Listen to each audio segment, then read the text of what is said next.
Hey y'all, it's y'all favorite cozy girl, Chi the Reality Queen, and I am back again with another episode of Robe Chronicles.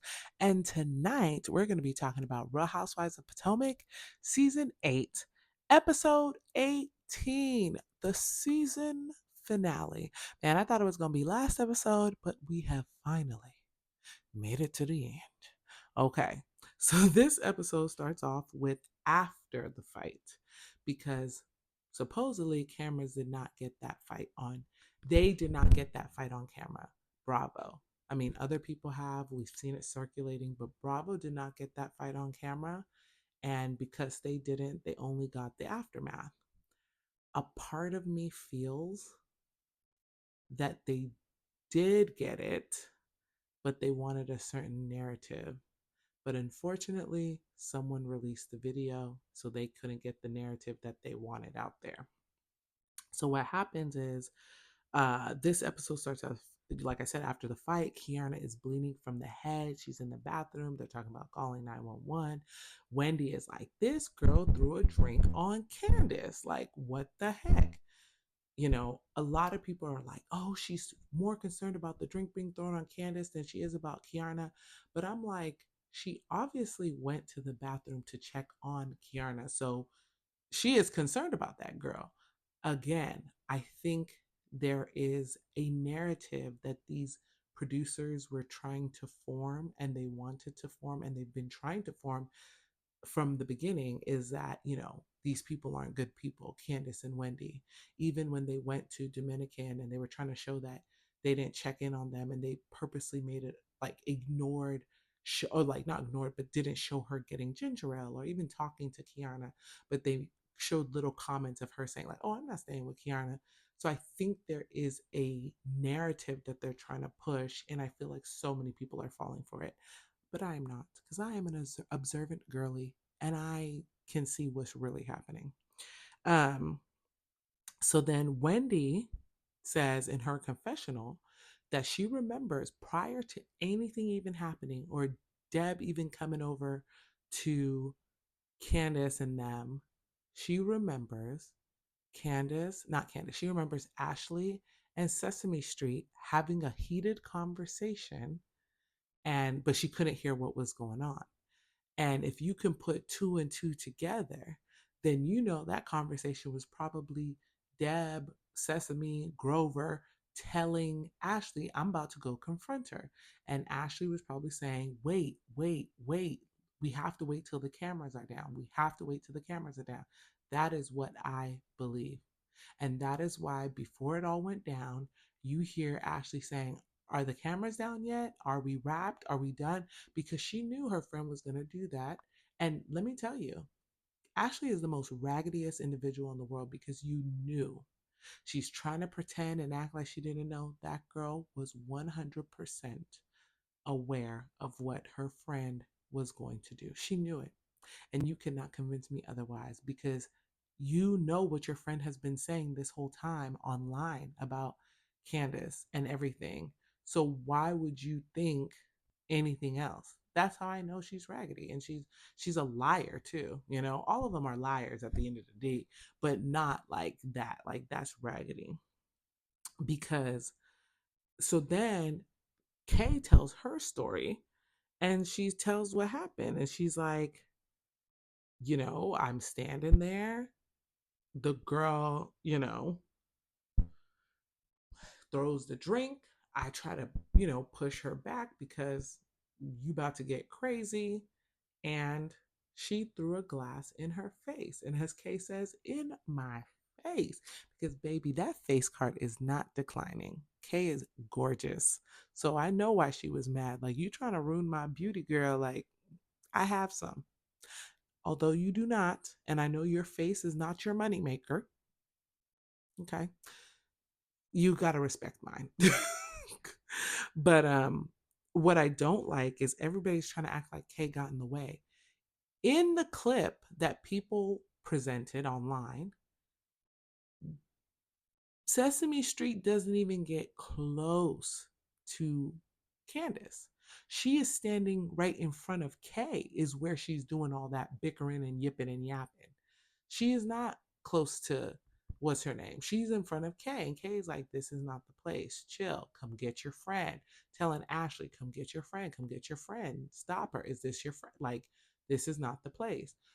So for people to try and be like, "Oh, Kay got into business, was trying to defend somebody that wasn't her," the fight was hers to have because she was in front of her. She was not in front of Candace. Now, if she in front of Candace and I get in the way, get in front of Candace, that's one thing.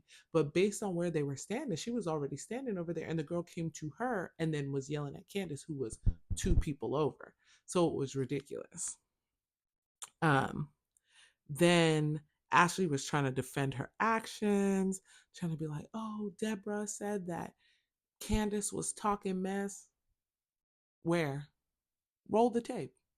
Roll the tape. Trust me, if production had her saying anything about that girl, they would have played it because that's the narrative they want to spin is what you're saying, which is her being problematic. That's what they want, but they can't prove that because it doesn't exist. So what happens instead is just you trying to push that narrative now because you're hoping that no one else got it on camera. When this is all being recorded, you guys are under the impression and under the hope that no one got that on camera and no one has it. But baby, someone in the building got it, and that's why you guys can't lie the way you wanted to. Um, so 2 days after that fight and event, they have the event for the magazine and the photo shoot that they took with all of them being different celebrities. And, Giselle shows up and she talks to Karen, and she's just really grateful for how supportive Karen has been for her and how concerned she's been about her father. Um, and then Charisse shows up and Giselle asks her, like, "Wait, why are you in a boot? What's going on?" And she tells the story of how she was holding Candace back. Like, I saw her pick up that bottle and I had to hold the girl back. And so Ashley then tells Giselle the story of everything that happens, which is complete BS, complete BS. And honestly, I think Giselle's listening, but she's kind of out of it. Obviously, her father just has surgery. He's in a very precarious predicament. So I don't think her worry is about any of this. I don't think she cares. She's literally just back because she has to film, and then she has kids. I don't think any of what's going on right now is of any concern to her. I don't think she cares. I mean, the one thing she did say that I think she did care about a little bit is like, how do you feel about the brand being kind of tarnished in this way? And like, that's what people are going to remember. And I'm like, baby, the designs weren't good. No one was going to remember that show anyway. You ain't have to worry about all that. The designs were forgettable. They were bad. I mean, the most unforgettable part about them were how bad they were. So that fight wasn't finna tarnish nobody's view of GNA. Y'all good. Y'all are good. Y'all are good. Okay. In fact, that fight probably made the show more memorable. But, anyways, then Cal decides to make this statement that if you're talking all this mess, you should be prepared to deal with, the consequences. And thankfully, no one agreed with him. Giselle had a blank stare. Ashley just goes, "Oh, okay, yeah." Charisse doesn't say anything, and Karen is just like, "Okay." So, one, Cal, I can't believe you would even say something like that because your friend be talking crazy. What you're saying is when Giselle spoke about Candace's husband, she had every right to mollywop her because, baby, that's the response. You saying my husband is doing something out of order, baby, I should mollywop you. Okay. And if you don't know what it means to be mollywopped, I'm sorry. But that's just what it is. Um, you can't say that when your friend be talking crazy to people all the time. You can't say talking crazy is a reason to beat somebody up. Let me tell you, the only reason to beat somebody up is if they put hands on you. If they don't put hands on you, Kiarna was right in place. Someone threw a glass at her head. I have every right to grab your hair and start mink, mink, mink, mink, mink all over the place. That's a valid response.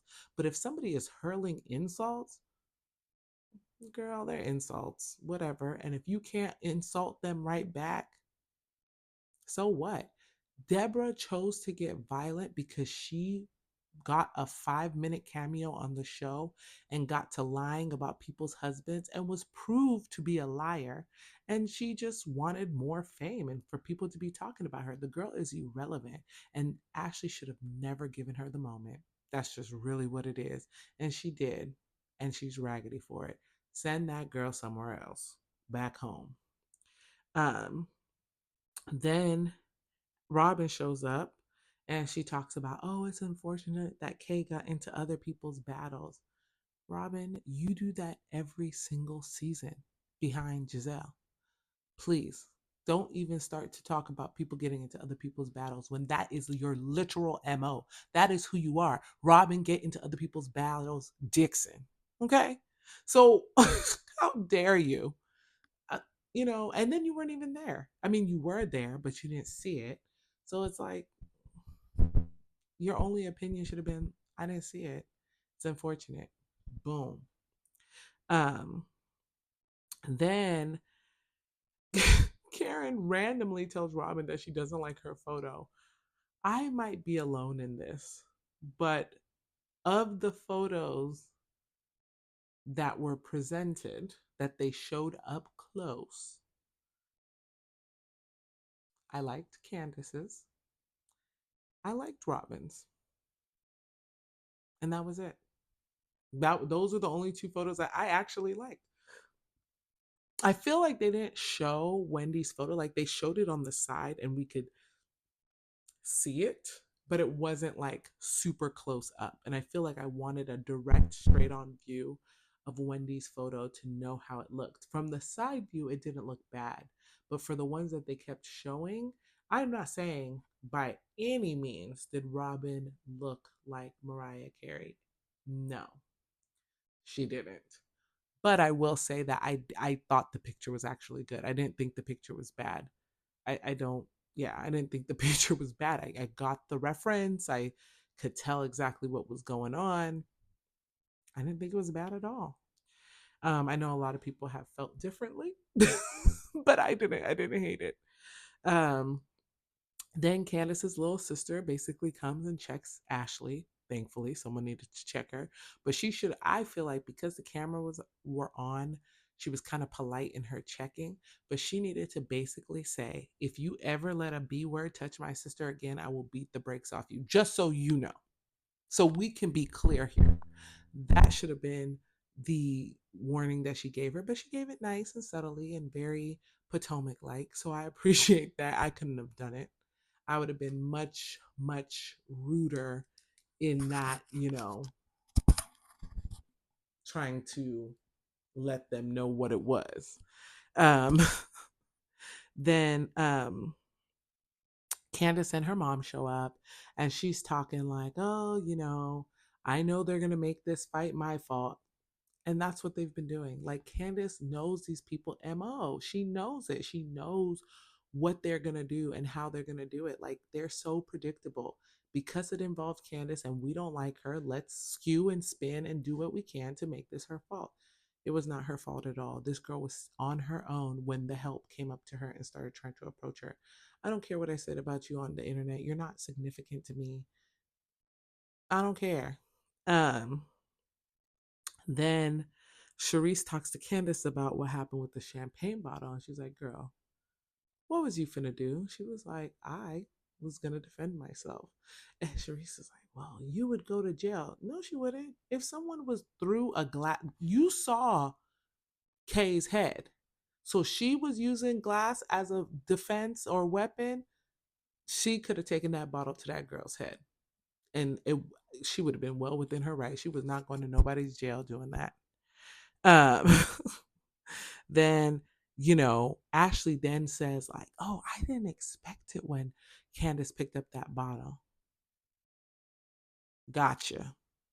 We got you. You've been got, baby, because you spent this whole time telling everybody that you didn't really see what happened. You didn't really know what happened.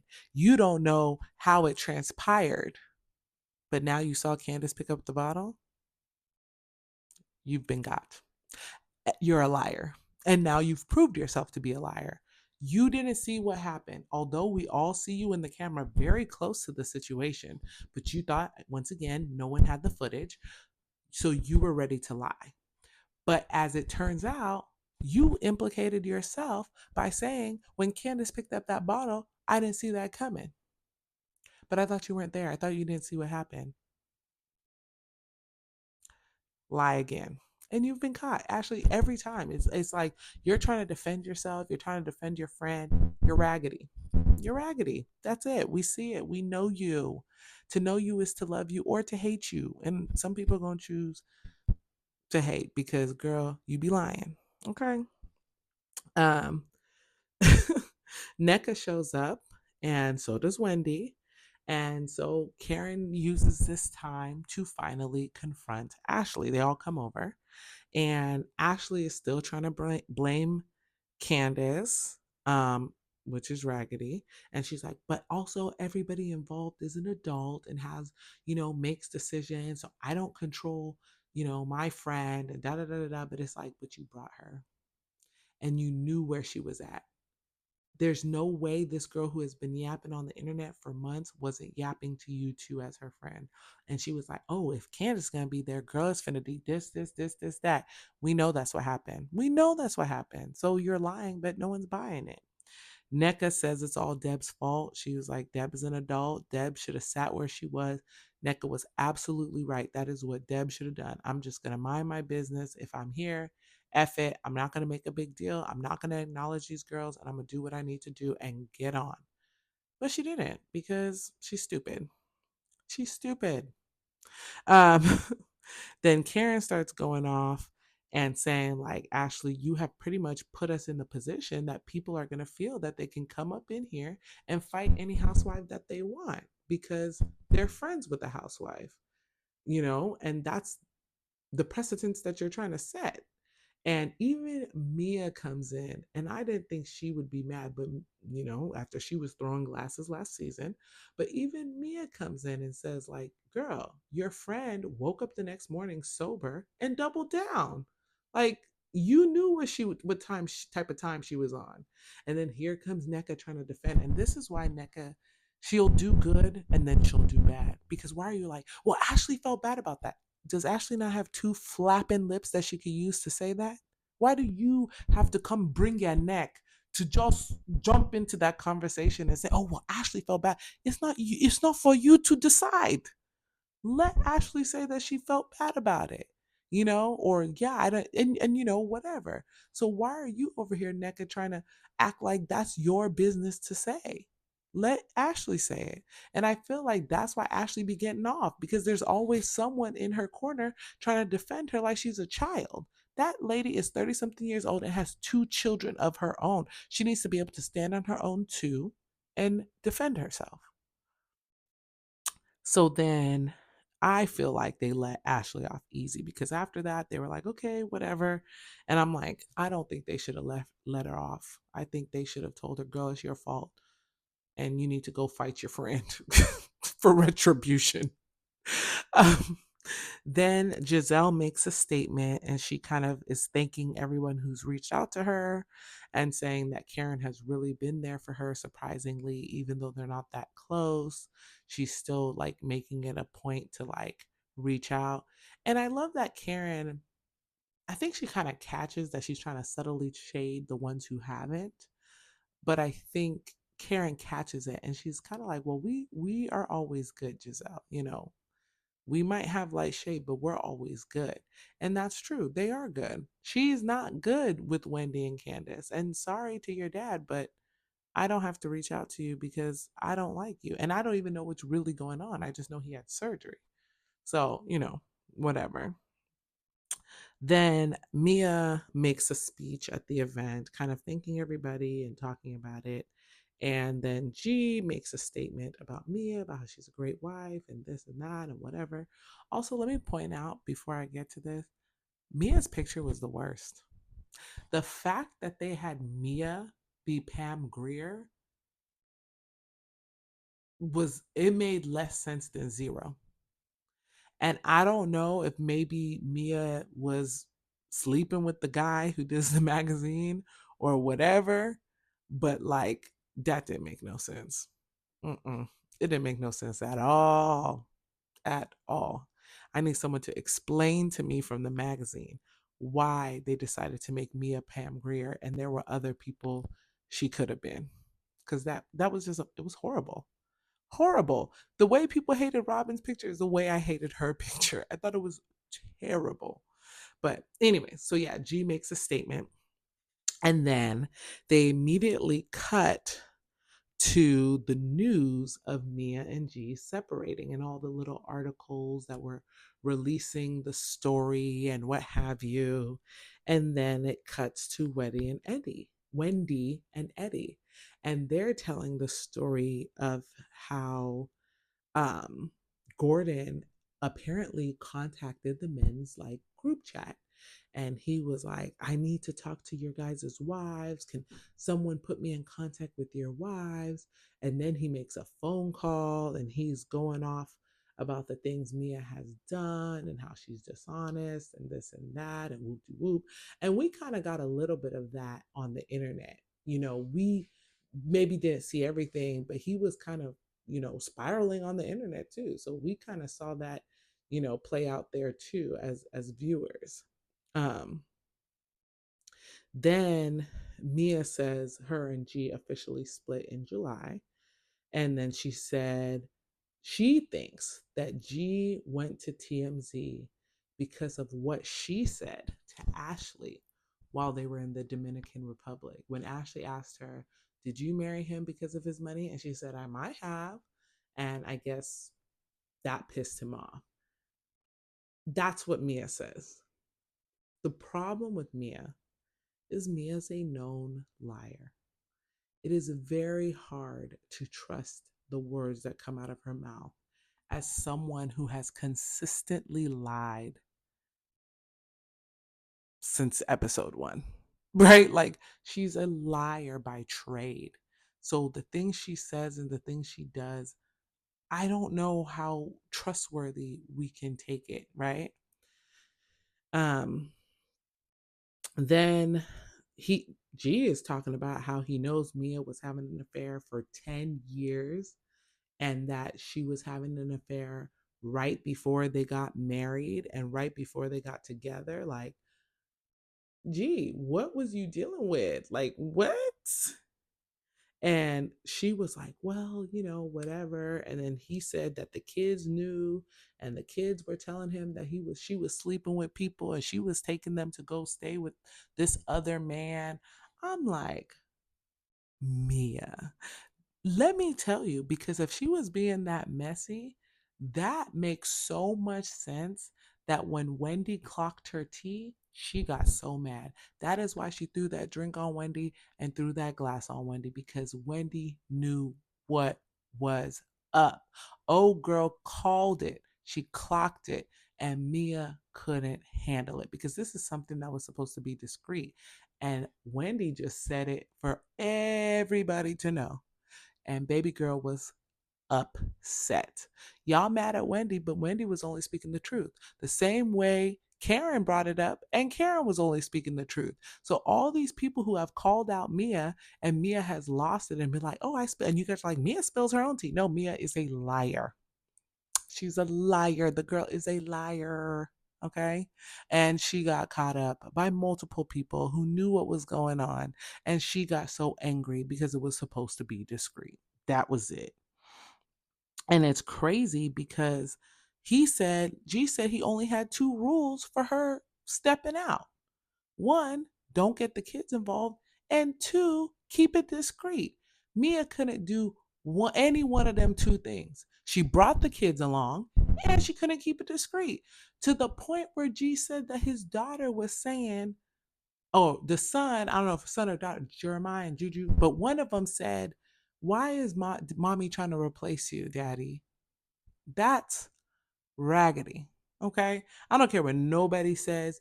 Y'all was on the head of Clay from Love is Blind's dad when y'all heard that he was taking Clay on his cheating excursions. So the fact that Mia was doing the same thing, I want y'all to put her head up on the stake as well. She is a raggedy human being. I don't care if you're like, oh, she's a good housewife, she's good TV. She's raggedy. Why are you taking your kids to cheat? That's that's just despicable. I don't care what nobody says. I don't care about none of this TV stuff. That is a despicable action to take your children to go with you to do something that you know you shouldn't be doing. That's raggedy. That's raggedy. I'm sorry. Mia's trash. Not only is she trash, she's a liar. Now, I'm not saying I'm not entertained. See, that's different. I'm not saying I'm not entertained, but morally, it's reprehensible. She's trash. Okay. Um, and then she says that she can't say the guy's name because he wants to keep his brand intact. We're looking at Ink's face. Am I stupid? How are we looking at this man's face, but we're supposed to not say his name because of his brand? Someone find his name and type it in the chat. Comment with his name because I need to know, why are we playing now? I'm not saying, honestly, his name doesn't make a difference. He's nobody. He doesn't look like anybody. He's not like someone super famous. But I do think that because she said it, someone needs to go pull up his name. Find John Adams and bring him to the pulpit.